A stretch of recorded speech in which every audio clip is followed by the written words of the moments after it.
Hi, welcome to my presentation titled Using My Budget Spreadsheets. I'm Ted Carr. Thank you very much for joining me. I really appreciate it. Let's begin with what I'm going to be talking about. I'm going to open up with a few announcements, followed by why this particular video, what's in scope, which also includes some of the key things that I'm not going to talk about, an overview of the spreadsheets, of which there are two, how they're integrated, which is really crucial, how you can customize them, and then I'll take a minute and wrap things up. Okay, for those announcements, I just want to let you know that some of my videos on YouTube now are preceded by ads. It's not anything under my control. I didn't request it. I certainly don't profit from it. Apparently, YouTube has the right to put ads up whenever they wish. So if you see an ad, nothing I can do about it. I want to invite you, if you haven't already, to follow me on Twitter @RetireHoppy and to join our Facebook group at facebook.com/retirementjourneys1. And just a reminder about the 4 different types of content that we produce for you. There, of course, are our videos, which are available on our YouTube channel, our podcast, Later to Fire, our blog, and our free monthly newsletter called The Roundup. You can subscribe and access all of that content from the latertofire.com homepage. And if you have a minute, please like this video and subscribe. Really appreciate it. Thank you. Okay, so why this video? Well, a couple of weeks ago, I was contacted by someone who had watched my personal budgeting series in which I mentioned you can download my budget spreadsheets. Well, this series was produced back in 2015, and over time, being able to download those spreadsheets has fallen through the cracks. And also, over time, those spreadsheets have changed. They've been updated. So I thought to myself, hey, I'll clean up these spreadsheets, convert them into templates, and send them to this person, which I did. But why not make them available to everybody? And that's what I'm doing. They're downloadable now at latertofire.com. And this video will give you a little bit more context from which to understand these spreadsheets, and very importantly, how they are integrated. Okay, scope. What's going to be covered? I'm going to cover what's in each spreadsheet. I'm not going to talk about how to budget because that's covered in my 7-part budgeting series. How they're integrated, which again is very, very important. How you can customize them. And I am not going to talk about Google Sheets because, oh gee, would it be great to put them in another format? Well, I'm not an expert in Google Sheets, and I just didn't feel it's like spending the time to learn how to do this. I welcome you, if you know Google Sheets and you know how to convert these Excel files into Google Sheets, hey, let me know. I'd love to see them. Okay, let's begin with an overview of each spreadsheet. The expense summary template is where you record your actual expenses by category. And there's a graph worksheet that allows you to see how your spending is changed and trending over time. The budget template is a little more complex. It's where you enter budget numbers for expenses and income. And there's kind of an exception to the rule that I just talked about with respect to the expense template. I use the budget template to record actuals for capital spending, or projects if you prefer, and travel. The budget template is used to compare budget numbers to actuals in order to get variances, and you can create a forecast to compare with your budgeted numbers. So let's take a look at each of these spreadsheets. So first up is the expense summary template. And we're on tab number 2, details. And details is where you record each transaction. And you can do them in a number of ways. I tend to do them one by one. If I run out of room, I may say put an equal sign, dollar plus, and combine one cell into multiple transactions. But for most part, each of these cells represents a transaction. And the data that's here is simply test data, okay? And you'll see for each month, it'll total each category, and then it will total the entire month's expenses. And that's for the entire 12 months. And all the way to the bottom, you get your yearly total by category, your total expenses for the year, and what percent each of the category spending represents of the total, which I think is pretty helpful.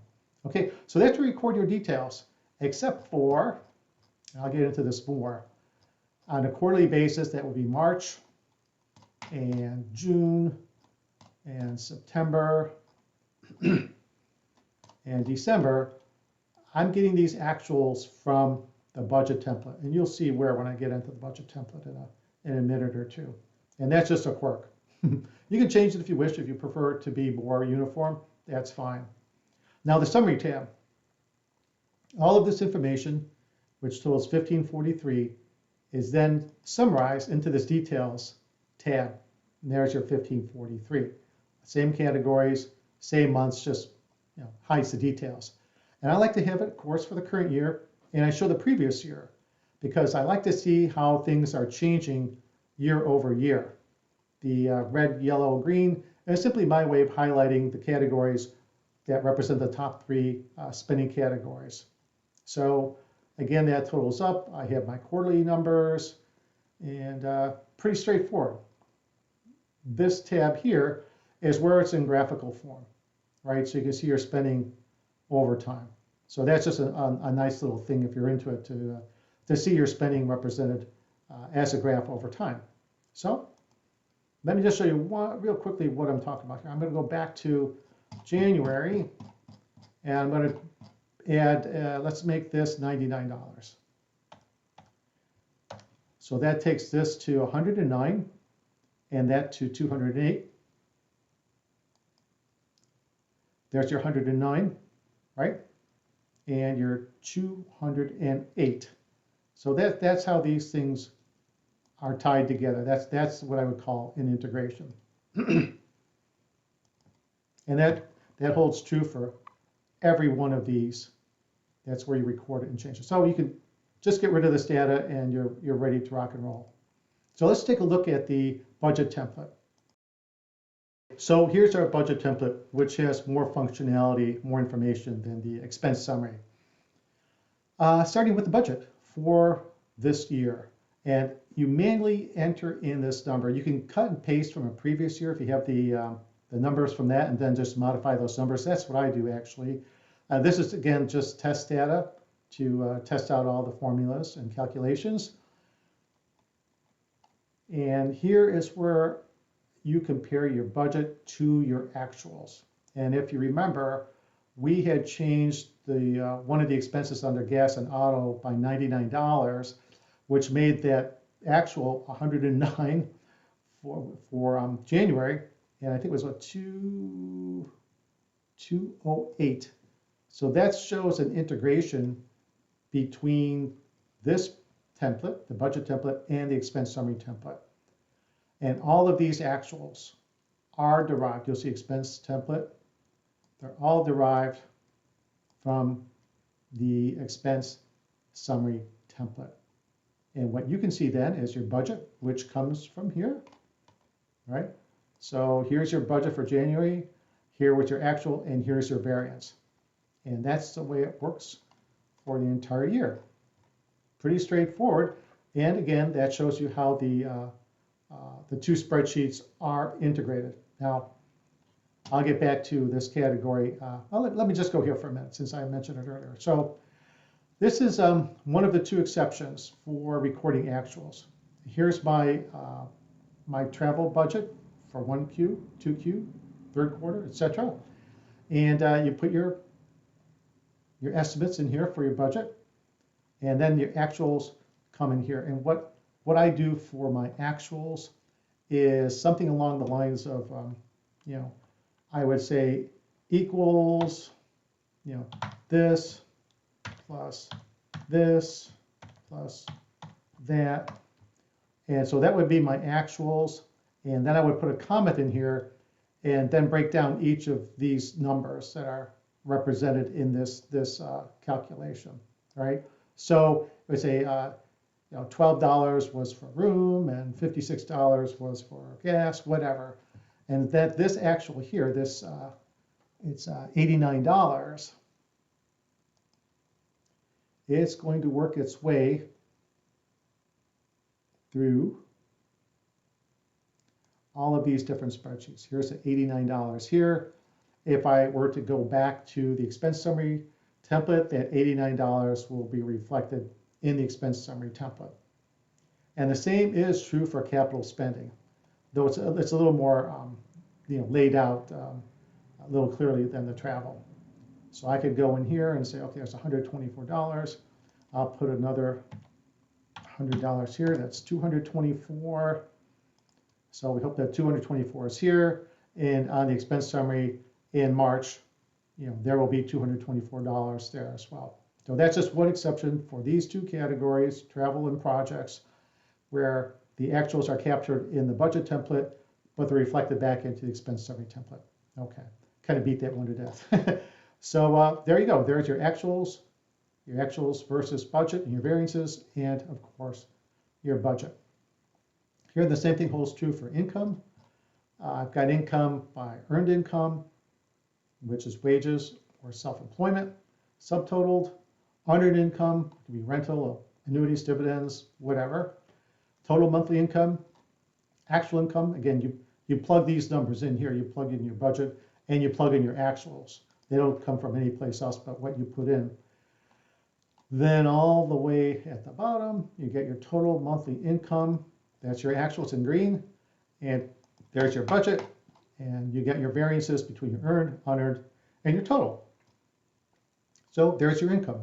So we have expenses and income, and then I have this tab where I compare the actuals to the budget. So here's our budget. We got our budgeted income, budgeted expenses, and that's our budgeted variance. Here are my actuals for income and expenses and the variance. And over here, I break it down again. Here's my budget versus actuals in terms of income, and my budget and my actuals for expenses. Forecast is really simple. You take your actuals year to date, you add the remaining months, which is your forecast. It's actually your budget, excuse me. So your actuals and your remaining budget equals your forecast, and you compare your budget versus your forecast here. Right? So that's what this tab is used for. It's used for all of these comparisons. The capital spending is where you do your budgeting and you record your actuals. The same is true for travel. You do your travel budgeting here and you record your actuals over here. If any questions, you can contact me through the contact form on the Later to Fire homepage if it's not clear. And this is just another kind of an aid here to help you with your budgeting, where you list out your expense categories and you break them down by discretionary and non-discretionary. And I rank them in terms of the most important to the least important. And I put my savings goal here just so I can compare it to over here how much I'm actually saving, how much is available, my actual expenses versus my budget. So that's these two spreadsheets. Let's go back to the presentation. So I think you see from the spreadsheets that customizing them really involves your own expense categories. You may not have the same expense categories I have. You just go in there and put in your own expense category. Just make sure it's carried through across all the different worksheets. And the same is true for income. Just put the income in that pertains to you. And there are other ways to customize things too. You can do your own changes to the formulas, colors, lots of different ways to customize it. But the main thing is to make sure you put your own expense categories in and your own income categories in. Okay. Wow, it's time to wrap things up. So I just want to point out that you can download these spreadsheets from latertofire.com. There's going to be a menu item in the upper right-hand corner. It's called Downloads. You can download them both. And before you begin, be sure to delete the test data. And as I mentioned earlier, please like this video, subscribe, and share it. Subscribe to our newsletter and podcast. And standard disclaimer, I'm not a financial professional. I'm not offering advice or recommendations. I'm simply sharing my experience for illustrative purposes. Your financial decisions are yours to make and should be done in conjunction with a financial professional. As I mentioned earlier, if you have any questions on the spreadsheets, feel free to contact me. I'll do my best to answer them. If you have any ideas for a future presentation, great. This one was sort of just sort of an off-the-cuff presentation. It wasn't necessarily what I had in my mind, but I thought based on that guy asking for my spreadsheets, that might be nice to just share the updated spreadsheets with you. So again, thank you very much for your attention. Appreciate it. And I just want to wish you all the best and look forward to seeing you in my next video.